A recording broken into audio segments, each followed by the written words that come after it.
Hello বন্ধুরা, আরও একটা মিনি ব্লগে তোমাদের সবাইকে স্বাগত। আর দেখো, বউবাজারে গেছিলাম ঘুরে ঘুরে দেখে শুনে কেনাকাটা করব বলে, আর সেটা তোমাদেরকে আগের মিনি ব্লগে বলেছিলাম।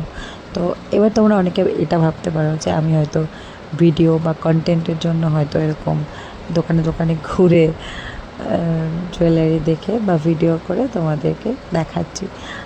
না, অনেকে হয়তো এটা ভাবতে পারো, বাট এরকম কিছুই না।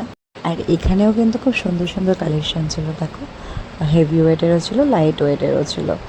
আর অ্যাকচুয়াল আগের যে দোকানটাতে আমি তোমাদেরকে ভিডিওতে দেখিয়েছিলাম, কেনাকাটা করতে গেছিলাম, তো সেখানে পাপার যে হারটা আমরা পছন্দ করেছিলাম সেটার লেন্থটা একটু ছোট ছিল, আর এটা সেম ডিজাইনের লেন্থটা একটু বড় ছিল, যেটা বড় হয়েও পড়তে পারবে। তো এই হারটা পরে আমার পাপা কতটা খুশি তোমরা কিন্তু ভিডিও। বাই দ্য ওয়ে, তোমাদের নেক্সট মিনি ব্লগে দেখাবো পাপার জন্য কোন হারটা ফাইনালি সিলেক্ট করেছিলাম। তো চলো, টাটা, বাই।